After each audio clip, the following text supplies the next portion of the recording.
Hi, and welcome to another episode of Fitness and Friends. I am your humble host, Dr. Bob Ruano. Today on the show, we are talking with the creator and host of the Write It Down podcast, Brooke Murata. Now, I've known Brooke since her days as a student here at UF, and I've always appreciated her positive, upbeat vibe. She is, after all, a woman of great faith, but also her self-deprecating sense of humor is top-notch. And she'll deny this, but she's a pretty good athlete herself. So it made perfect sense to all of us that knew her back then that with her magnetic personality and a face for TV, she was destined for stardom. But as Lee Corso would say, not so fast, my friend, because as she graduated looking for a job in the television world, well, that industry was a bit in limbo, and then, of course, COVID hit. Well, so she decided instead of waiting around for opportunity to knock on her door, that she'd go kick in a few doors of her own. And with that, the birth of Write It Down podcast was born. So since its inception, Brooke has interviewed dozens of absolute legends on her show. I mean, seriously, Joe Theismann, Marcus Allen, Rod Woodson, Tim Brown, Ronnie Lott. I mean, the list goes on. Each of her episodes ends with a little nugget of wisdom provided by her guests, and she encourages us all to write it down. So, ladies and gentlemen, the always affable Brooke Murata. Brooke, there she is. Thank you so much, Bob. How was that, right?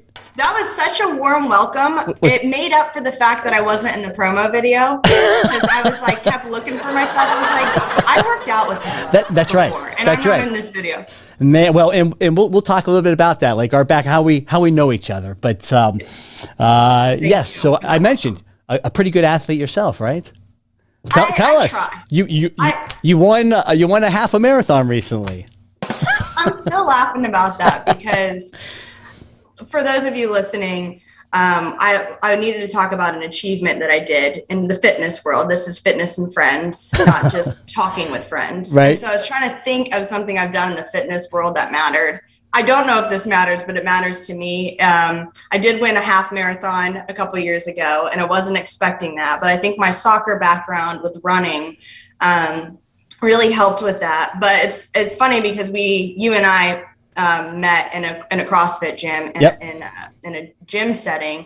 And when you meet people that lift, they're like, oh, I don't run.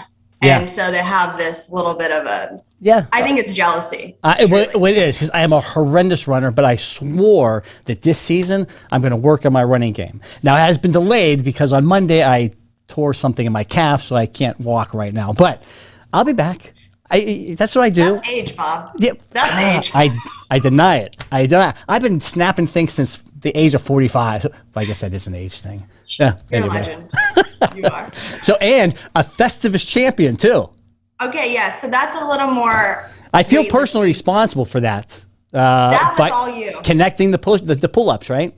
Remember we did some pull-ups. Seriously, this is something that you taught me that I think changed the way that I lift and the way that I work out and how I schedule my workouts. And I really do credit this to you. Is when I was like angry that I couldn't do a pull-up, and I was the girl, and like the people we were working out with, like if girls couldn't do pull-ups, like you kind of, you weren't out, but you felt out of yourself because a lot of people are ripped in this gym.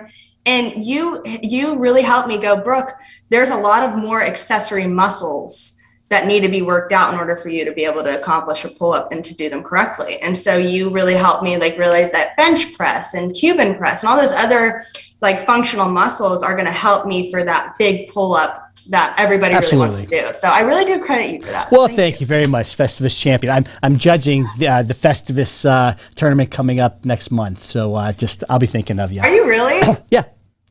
Oh, wow. I'm not a member this year. Okay. I'm doing a half marathon. Well, you've been busy. That's why you've been busy. As I mentioned, the Write It Down podcast has taken off.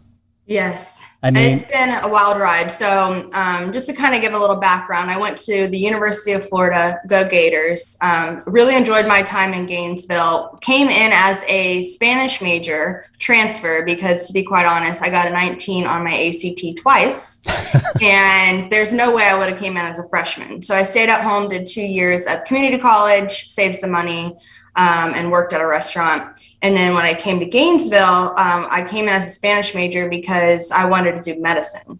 Oh, and you can kind of claim anything to do pre-med. You just had to do the pre-med or prerequisites for med school while you're claiming another major. Right. So I had just enough credits to claim a Spanish major and nothing else. Okay. So I came in and I was sitting in a chem class, and I just kind of had this like epiphany that I was like, am I doing this because I really want to, or because I'm just good at science and because I want to accomplish something in medicine? Right. And it wasn't really like a hunger that I had to keep going. Like, and there was something in me that like, it was right around the time or a little bit after that Robin Williams took his life, to be quite frank. And I was like, man, these people who make us laugh on TV are angry, depressed, sad, and they have a lot more to them than just what we see on screen. And so I was like, well, the only way to really share their stories is to be in their circle. And so I started to take a look at like Ryan Seacrest and Ellen DeGeneres and their interview styles. I've always enjoyed that. Yeah. So I changed my major, and you're not really supposed to do that as a transfer, but the dean of communications switched me into communications pretty effortlessly.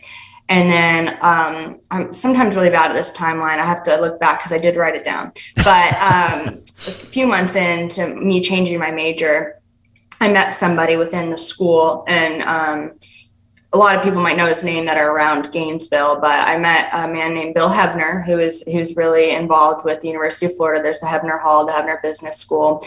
And I met him and Bob Tebow at an event for Campus Crusade for Christ. And so I just changed my major, and I was serving at the event just because we were putting it on as students. And so I think I was like passing around waters or something, and I started chatting, and Bob wasn't there at the time. And it was Bill Hebner. And, I was like, man, I think I had a class in the Hebner Hall. Maybe he's like the grandson of the grandson. I didn't know who he was. So I started just chatting with him, right? I mean, I don't know. And I just chatted with him, sparked up conversation, and he asked me what my major was. I kind of told him that I wanted to be a show host one day, and this kind of just came at me in a chem class.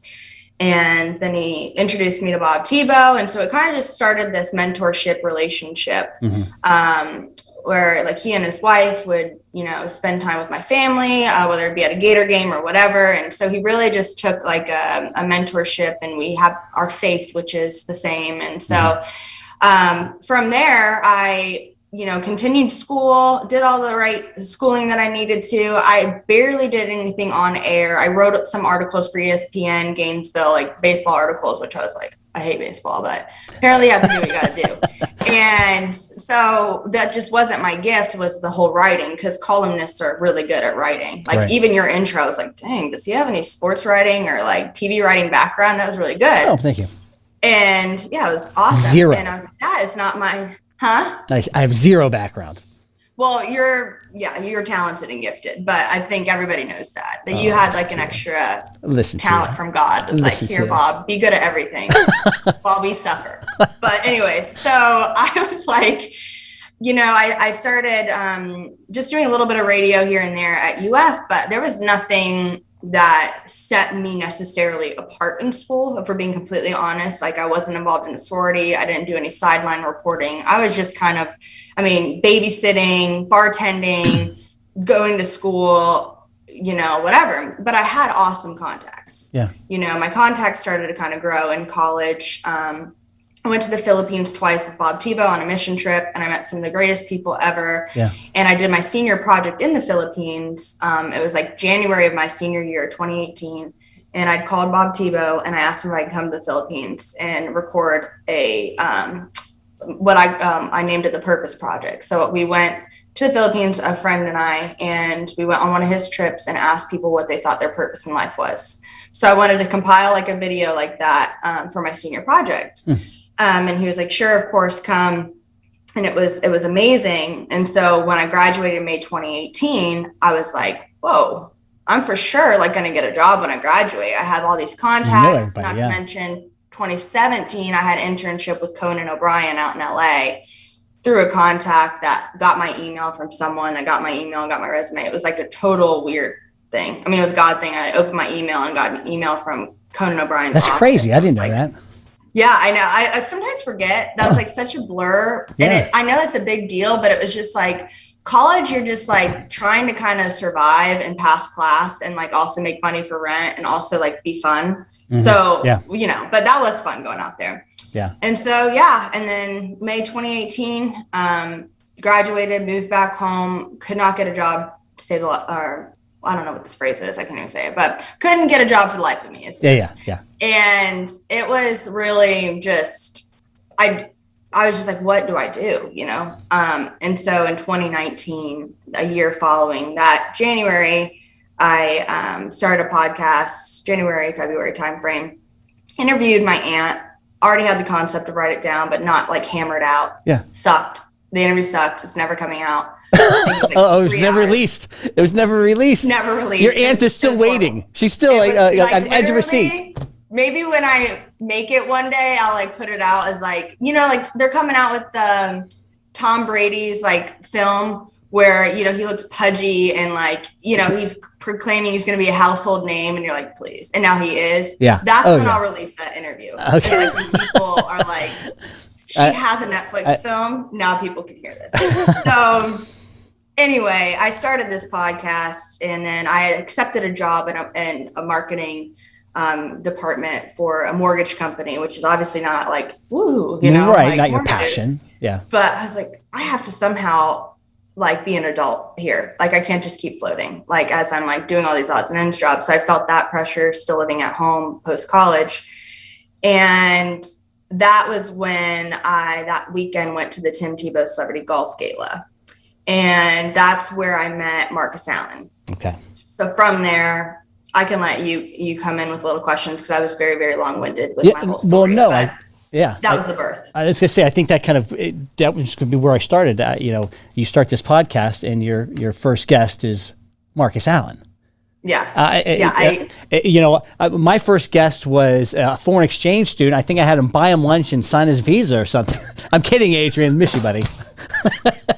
But how nerve-wracking is that? Well, I guess for you, but that's your personality. Like you can talk to anybody. Yes. Probably, and because I listened to your Joe Theismann interview the other day, and you're like, yeah, you're really old, Joe. And he's like, I'm not that old. You're like, no, you are. You're old. That is old. 70 is old. That is old. Yeah, oh my God. I almost feel bad for him. Like, oh, sorry, Joe. Well, like when I listened back to it, I was like, I can't believe you did that. But then again, I can believe you did that because the things that you say is just ridiculous, but whatever. Yeah. So with Marcus, meeting him at this event, I didn't know who he was, which is like embarrassing, especially to my father who raised me on the NFL.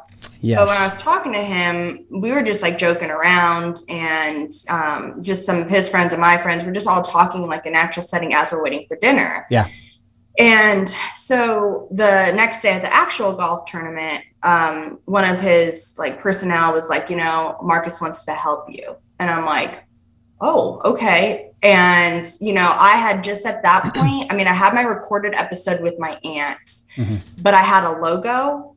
I didn't have any episodes out. I didn't even have like my Apple and Spotify set up for a podcast. Like it was really just a concept, a logo, and one recorded episode. And that next day, because it was a Saturday, Sunday, I was starting my new job.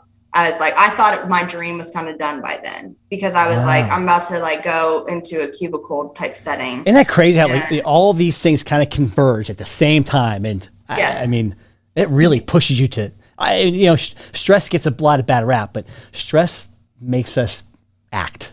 Yes. It forces us to do something. Yeah. And just kind of like I have a tendency to have like analysis paralysis where I'll analyze till I'm almost dead and then I won't do anything. Yeah.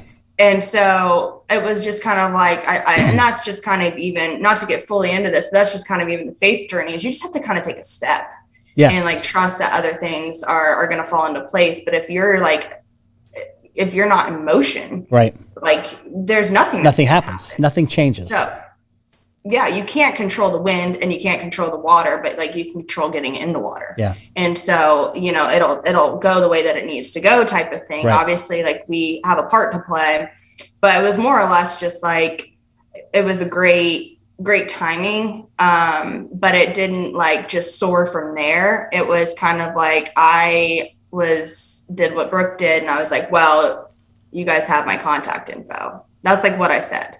And I'm like, what the heck is wrong with you? Like, this is an NFL Hall of Famer. You should have been like, sure, yeah. But I was like, after I said that, my friend was with me and I was like, what did I just do? Like, she looked at you like, who are you? It's literally like, you call me, Alan, have your people call my people.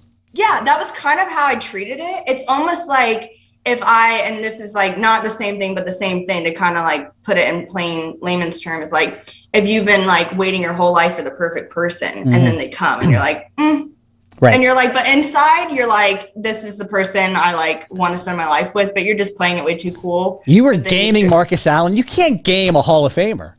And I wasn't trying to game him. I was like, well, I was like, you know what? I don't really know what to do. It was all like all at once. And then I started going, okay, who do you know within the foundation? Because it was still like the Tim Tebow Foundation golf tournament that like could help you get in contact with him so that you can email him and say, thank you for, whatever. So I was just like, oh my word. And so then the agent reached out to me. I was like, thank God. Cause I was so stupid.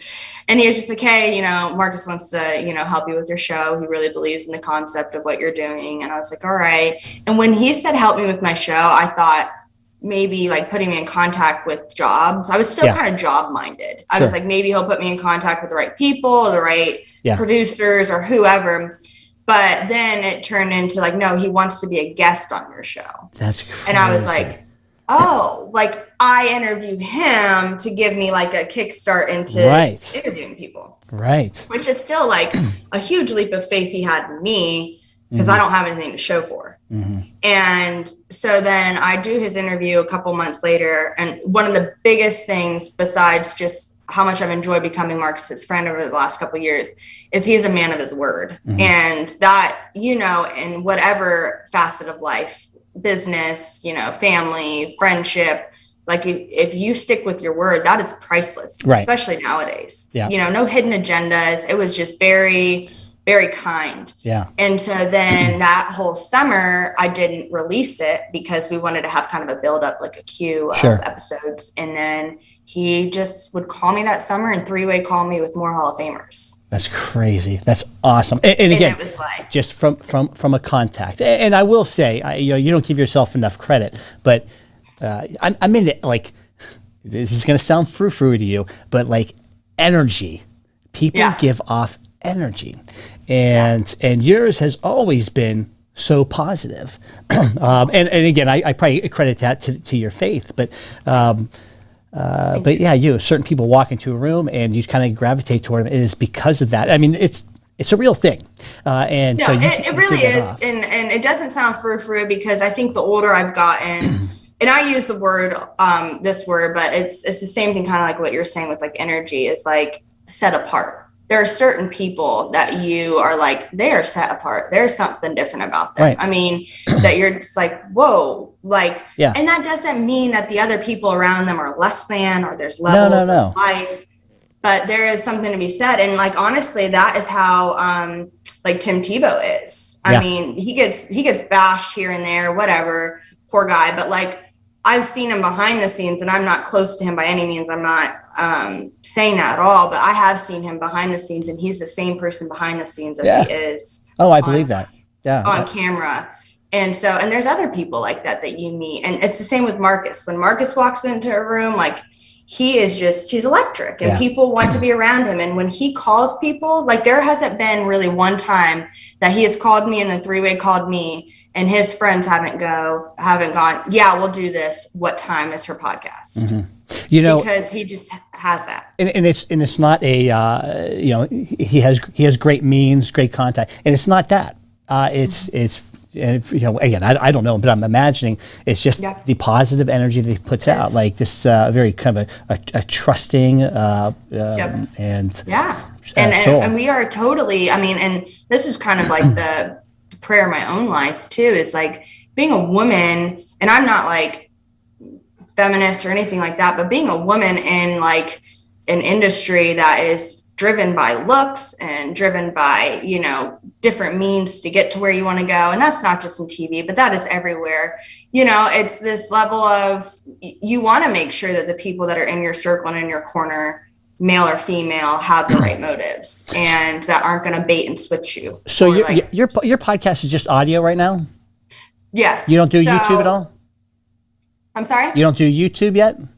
So I have a YouTube, and this is a good challenge. This is like, hello, Brooke, get on it. But even just seeing yours, it's like, man. So it's been, I have a YouTube channel. I did a YouTube interview with Next Mike, and he's a rapper in Charlotte, and he's come out, like one of his songs like is on the charts right now. Like he's like up and coming. Yeah. And so he is friends with my sister and brother-in-law. And so I flew to Charlotte and we recorded it in this green room. And that was my first like on camera, in person, interview for my podcast. I haven't gotten into like what we're doing right now, where we Zoom, which is the next step that I really need to go. And that's in the works right now. Working through that. And well, honestly, I would love to pick your brain even more on what you do, because it adds a level of connectivity for sure to your guest and for the audience. Because they feel like I'll turn you on to my guy, Elio. I got to call you. Yeah. Elio. You're the best. Elio's excellent. He's excellent. So hey, that's too much. Yeah. Something else. We'll go a little off topic here. You're a big karaoke. You're a karaoke champion as well. I thought maybe before the show ends here today that we'll get a what do you like? A little Grease theme. Where do you go when you choose karaoke? Sample. I can tell you, and I don't think I can do this right now, but I can tell you one of my go-to songs. Yes. And this is normally with my dad, because there's a male part that he thinks he's good at, but he's not. But on cruises, we do, it's a very hard song. It's Bring Me to Life by Evanescence. Oh, yeah, that's very hard. How do you karaoke that? So this is not me. This is my dad's idea, because he likes doing the wake me up, like that part. Like that's his like time to shine. Okay. So I do the girl, part. And one time we were on a cruise, and they have the karaoke, like the background track, but they had a lounge where you got to do karaoke with a live band. Oh, listen to this. So my dad was like, Brooke, we're going to a floor, blah, blah, blah, blah, blah. We're going down there. Okay, let's do it. Let's save this. Go ahead. Do you hear the music? Here we go. I can hear it. I'm not warm. Let me do this. I will find the video. Okay, that'll work. I'll send it to you. So see, but this is like, it's bad. But this is something that, and here, I'm going to give you a little pro tip. That should be a segment. Karaoke with Brooke. I love that. And the guest has to pick just a little snippet, and then you guys do a little duet karaoke. Exactly. Did you just give that to me free of charge? Free of charge. Pro tip. That's awesome. Okay, throw it on there. And for your YouTube, because like I said, you've got the TV face as well. I'm sorry, I know you might want to run from that, but matter of fact, let's take a look at your cover for the Write It Down podcast. Yeah, Leo, can we look that up? Thank you. Yes, look at that, beautiful shot. Now there's another one where you're sitting down, and I dawned on me, like, what is the photographer doing? She's sitting down in a four-way intersection in the middle of the street. It's a great shot. Like in Orlando, like asking someone to pick me up or something. Okay. Help the poor lady off the ground. She fell, obviously. So, but very nice shots. Very nice shots. I appreciate that. Yeah, and I definitely think, no, I'm not going to say I think, I know this. Now that I have gotten a little bit more of a grasp on how to interview and to interview the caliber of guests that I've had without being this like all over the place nervous ninny. Yeah. I feel more confident to be on screen with it. I feel like I can be a little more just calm. But one thing I have to say has been kind of a blessing in disguise with the phone is it's forced me, because I'm not looking face to face and interacting with them like this. Yeah. It has forced me to have to be present, because I don't know if you feel this way, but when you're on the phone, even if you're sitting down, you could be thinking about what you're looking at. You could be thinking about what you need to do. You're less present in the moment. So it's kind of forced me to train my brain to like be an active listener in a phone call. Yeah. Because I'll be sitting in a studio chair with just the audio engineer on the other side. looking out the window on the phone with someone. And it's forced me to be like, Brooke, be present in this story. This is so that that it's, No, I was going to say, this is, when I first did, I'm like, oh, this is going to be a lot of fun. But I've realized it's actually a lot of work. And there's an art to it. And I, like, every week I try to do better, but you're right, like sometimes getting so scattered and there is no kind of theme that works its way through the interview. It's tough. It's tough. There's definitely an art to it. But one of the things that you've always had as a person that I've noticed about you is you're a really good teacher. And you're also like, even with your patients, I was going to say clients, but with your patients and with your patient interaction is you really like to teach them what's going on with their body and why there's certain things. And I think the beauty of that when you're like show hosting is you're sitting there learning, but you're also kind of like, I don't want to say flexing, but you're getting kind of to flex some of your knowledge too, to create a very fruitful conversation. Yeah. And so you've always been intentional about being in conversation with people, looking them in the eye and be like, this is what's going on. Not like, let me just crack you, sign you off, stay la vie, go live your life. Like you've always been intentional. And we can go back to the example with me is like, Brooke, you want to be able to do a pull-up, but there's so many other elements to this. And just you're a dad, and you're a great dad and a great husband, and you've always been intentional with the people who are sitting from you and when you are across from you. And when you're interviewing, you have to make that person feel like they're the only person in the room. Right. And that is hard to do when you're selfish, but when you're a giver, it's easier because you're like, I'm into this person's story. Right. And it kind of helps your brain, I think, organize the way you're going to do your show. So I'm a huge fan of you. You're awesome. Well, and likewise, and like I said, seeing what you've done over this past year and a half, like I'm just so impressed and in awe, and and learning from you. So that is the student becomes the teacher. That is so cool. It's just super cool to and those of you who are listening, I got to go to do the CrossFit Games. I wasn't a member, believe it or not. My marathon in Festivus didn't get me there. Well, that's right. It was 2017, I think, wasn't it? Yeah. So I actually had just gotten back that summer from California, my internship.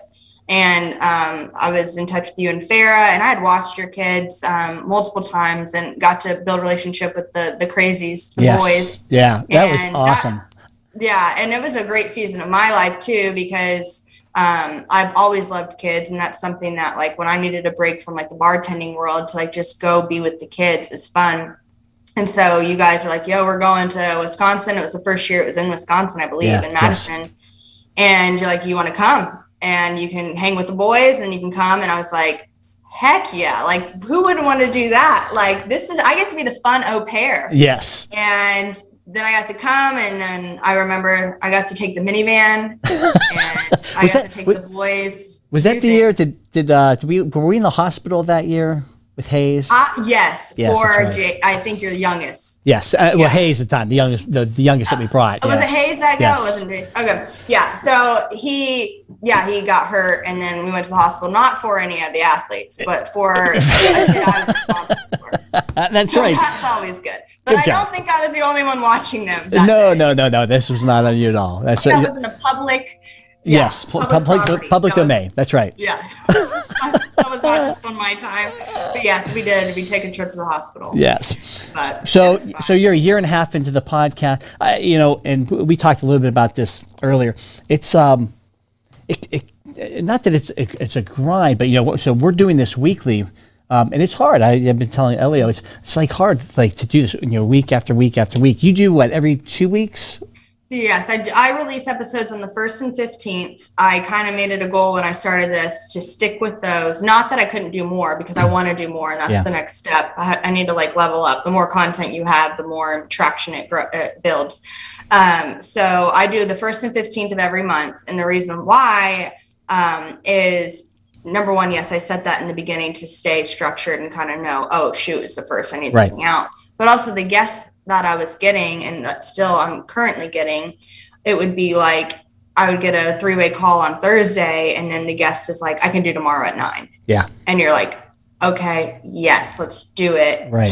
I don't think this can be live. let me like organize it with, how you have to organize your schedule with Elio and like all those different things. Right. So it would be like, all right, let's get it. Let's at least get the recording so we have it. And then edits. And I didn't trust myself to be live yet. Now I feel like I'm getting, like I said, a good grasp on maybe going live. And so that way we could edit it and have it ready for the first. And not that this is an excuse, but this is, I think, a valid excuse for living and breathing and eating. But I probably work like 6 other jobs that I have to like manage right now. For sure. And but eventually you want this to be your only job. thing.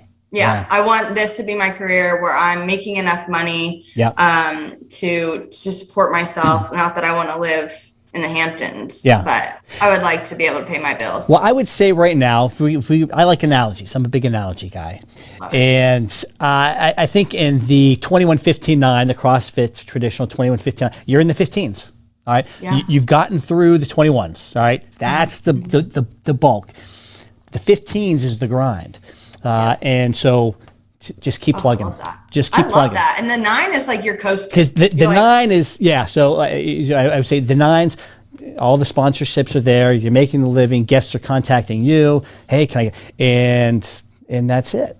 Yeah, and that's the truth. I love that analogy and the fitness analogy of that. And this and with anything, and I know this in running, is it's here. Like everything is here. And when you're not here, present and in a good brain space, it's really hard to push through that 15 or whatever for marathoners, like mile 9, right? Where you're like, oh my gosh, like I have an extra however many. Right. I'm not even halfway yet. And for a marathon, I'm not even halfway.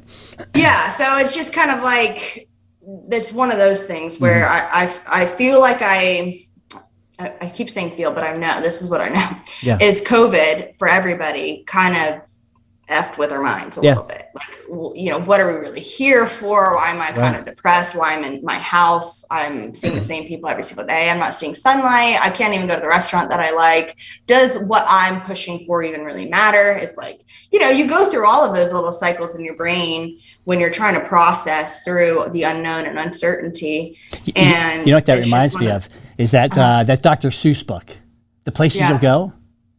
Oh, you know which book I'm talking about? It's an unbelievable poem, but talks a lot about that. Like, you're going to have the highest of highs, but the lowest of lows. He talks about like that dark place that you just got to get through. And you just have to work through it. And I credit like a lot of my youth and naivety to a little bit of childlike thinking that like the world's supposed to be rainbows and butterflies, because I've grown up with that. Yeah. I've had a really, really good life. And talking to someone your age or even talking to my dad, he's just like, this is life. It's also just like part of, you think about the farmer, he's got to go plant and he's got to wait and he's got to water and he's got to weed, and harvest doesn't happen overnight. And I'm in a generation that was kind of told that it would. That's true. And so I have to balance being like, okay, stop being so dramatic. This is not like the end of the world. Life will move on and normalcy will come back. But because I've never really gone through, anything severe with society. I mean, this is new for all of us, the pandemic, but also balancing that with not just being like a millennial of just like, oh, my whole life is over and there's no purpose and I shouldn't wake up and go do my podcast because, will my podcast even matter? And like that type of thinking is just thinking that I've kind of had to like really work through personally. And be like, okay, well, you were given today. Yeah. And what are you going to do with today and honestly, like, don't spit in the face of all the goodness that's happened to you. Like, you're still getting guests. And just because you're not where you thought you were going to be at 25, I'm still so young. So to think so fatal is a detriment to me and also strips other people of joy I could potentially offer. So I've definitely had to work through some personal things in that regard. But now I'm like, put me on YouTube. That's very profound. I like it. I hope I've motivated you. Once again, Brooke. Once again, my coach. That's right. Gainesville father has helped me. I think I even called you that in Gainesville. I was like, these are my Gainesville parents, Bob and Farah, because my parents were further away. We're very honored to have that role. So listen, I appreciate you jumping on with us. Like, I know you're super busy, But like I said, this is probably more educational for me than for anybody. Oh, I found this quote that I really liked. The name of your podcast is Write It Down, because at the end of the podcast, your guests give you a little nugget of wisdom that you encourage us to write it down. Well, here it is. The faintest ink is more powerful than the strongest memory. I love that. I love that. I read a lot of different stuff, and I'll take quotes, and I have a note on my phone, and I record them on my phone. So I have pages and pages of just these little anecdotal stories or whatnot, and I look back on them and read them, and I love that, and I can't wait to have you on Write It Down. We got to schedule that, and excellent. Because the knowledge, like whatever you have going on up here, you need to be interviewed. I know you've been interviewed before. I love it. Sign me up. So we always finish with a couple of questions. And one is, these very esoteric thoughts. Have you ever been through, in your young 25 years, I think we kind of know, I think you've kind of elaborated on this a bit, but through or experienced a failure or a defeat where you thought, I just don't have what it takes, but you found something inside of you that pushed you onward. And now, having gone through that, you look back and say, I'm really thankful and grateful for having gone through that, because now I have strength and confidence that I can take on another challenge if that were to come again. Yeah, absolutely. I mean, I think to kind of echo what I was sharing in my story earlier with just not having a job out of college and for no good reason really in my brain, and kind of hitting that low and not knowing that the pandemic was going to come a year and a half or so later. I see it as a blessing in disguise. I didn't get a job in the TV industry. I mean, here's kind of a story. I was in contact with people in Connecticut with the WWE, really trying to get a job. And I had interviews, and I was like, there's no way I'm not going to get this job. And to be honest, it was like a digital content thing. So like, it wouldn't have been like they were taking a huge leap by giving me like the spotlight. Right. So I was like, there's no reason why I shouldn't get this. Well, I didn't. And that happened a couple of times with things. But fast forward a year later into my podcast, I actually got to interview the WWE champion, Drew McIntyre. Yeah. And I remember being on the phone with him, having this full circle moment, being that's great. Like, if I would have gotten that job, who's to say, like, I would have never interviewed him, but I would have been doing like digital media content for maybe $30,000 a year, living in an apartment in Connecticut. Behind the scenes. Behind the scenes. But if I just would have, which I did, thankfully, like trust the process a little bit more, because I had no choice to, because I got a solid no, that God was going to set me up for success. Yeah. But that valley, I had to go through things. And you think about the refinement process of like, just even with precious metals, it's like it goes through the fire, but it comes out on the other side. Fortified. And so that was kind of how I felt just on that interview with Drew. I was like, whoa, I'm not a little girl begging for a job. Not that I was begging, but I'm like, I'm an established woman with her own show and something to show for it, and interviewing the champion. I love it. So that was one of the really cool moments that I've had in my journey thus far, to just kind of go. It gives me goosebumps. Yeah. I love it. It's just special. And I think if we all, again, I have a memory that's really, really sharp right now, because I'm young, and that's just kind of the way I'm wired, but kind of like going back to that Chinese proverb of like writing those moments down. Yeah. Because you will have other times in your journey that it's the valley again and the melting process again. And you're going to have to go back to that, like that high feeling of, whoa, maybe there's something on the other side of this that's worth sticking around for. Yeah. You almost start to seek those out. You seek out those challenging moments. Yes. Because exactly. They're game changing. For sure. Finally, this is a health and fitness program. If you could pick one exercise to do for your whole life, the rest of your life, the only exercise you could do, what would it be?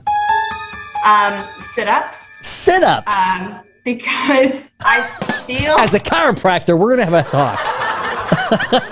I say sit-ups because, number one, nobody will say burpees. I think burpees is the workout I'd never do. Yeah, I think because no one has yet to say burpees.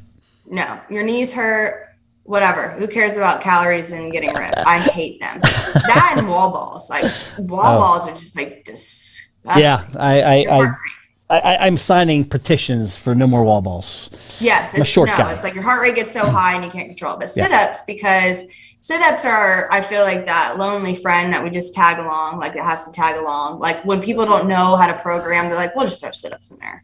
Or, oh, if there's any time remaining, do a sit-up. Hit some sit-up.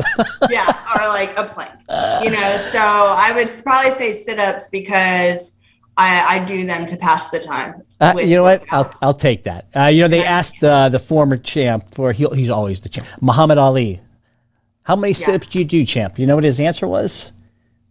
He says, I don't know. I don't start counting until they start to hurt. So keep that in mind. Hey, Brooke, write it down. Write it down. Thank you so much. I've so enjoyed this. Hey, thank you I did as well. And we can go down memory lane and talk about our goals. Yeah, we need to do this. We need an accountability partner. I need an accountability partner. So do I. And you have challenged me to take the next step. I've gotten nudges along the way to like really do the next thing and kind of challenge the flow of what I've been doing. And this has been like, okay, let's go, girl. Let's get on there. So I appreciate it. Well, all the best to you. And it's so cool to see you doing what you love to do. And I know you just have tons of success going forward. So keep at it and let's stay in touch. Thanks, Bob, for all sure. Right, talk soon. Bye. And thank you all for joining us. I hope you enjoyed that. Check her podcast out. Write it down. She's got some really cool guests, and she is on Apple and Spotify, and eventually she's going to be on YouTube as well. So thanks for tuning in, and we'll catch you all next week.